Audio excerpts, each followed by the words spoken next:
उग्रवाद विरुद्ध रे निर्णायक लड़े को एक उच्च स्तर को नवापाई ऑपरेशन सिंदूर सफलता पाई मु ओडिशा तरफरु आमर भारतीय सैन्य शक्ति को आकाश बाहिनी नौबाहिनी पदातिक बाहिनी तथा कंबाइंड डिफेंस फोर्स को तथा देशर विश्वसनीय नेतृत्व प्रधानमंत्री नरेंद्र मोदी को कृतज्ञता ज्ञापन करुछि। आमे समस्ते देखिले भारत उपरे जो उग्रवादी मानकर आक्रमण हैला उग्रवादी मानक समूले उत्पाटन करिबा पई सब मूलपोच करिबा पई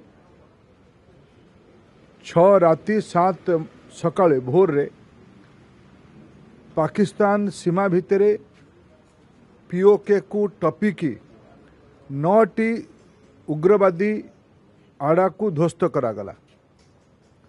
जो निर्भुल सठिकता सह भारतर एयर डिफेंस फोर्स काम करला ये भारतर गौरव बढ़ेला। तापरे पाकिस्तान रो पालट आक्रमण रे भारतर सैनिक शक्तिर जो जवाब 9 राति और 10 रे दिया गला। भारतर सैन्य शक्तिर पराक्रम भारतीय समाजर प्रतिबद्धता और भारतर नेतृत्वर प्रधानमंत्री नरेंद्र मोदी निर्णायक नेतृत्वर पराकाष्ठा विश्व देखिला।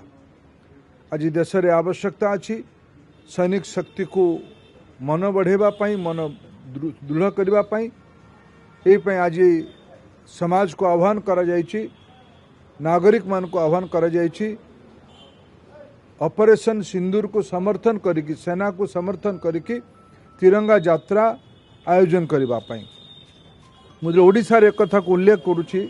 ओडिशा रे आम समस्तंकर मन आहुरी उत्फुल्लित होउछि कुंढेमुठ होउछि जेतेबेले आज खबर कागज रे आम समस्ते पढ़िबार अवसर हैला जे हमर Gopalpur army air defence college रु जोटा क्षेपणास्त्र परीक्षण केंद्र प्रशिक्षण केंद्र से कॉलेज रु गत काली एक नुआ मिसाइल जार ना भार्गवास्त्र बोली सेना तरफ नामित करा जायछि।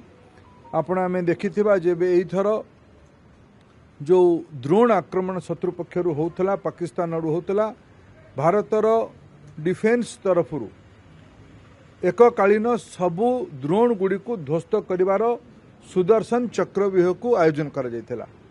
ताठू आधुनिक आम ओडिशा भूमि रे परीक्षा हेतिबा गोपालपुर परीक्षा हेतिबा भार्गवास्त्र सफल क्रियान्वयन पाई प्रयोग पाई परीक्षा पाई मु भारतर डीआरडीओ तथा company solar defence aerospace limited को शुभेच्छा जनाऊँगी। भारतर सैनिक शक्ति रे प्रकार अत्याधुनिक अस्त्र शस्त्र को मिसाइल को सज्जित करथिबारु आज देश जा पई गौरवान्वित होउछि। ओडिशावासी भी आमे गौरवान्वित।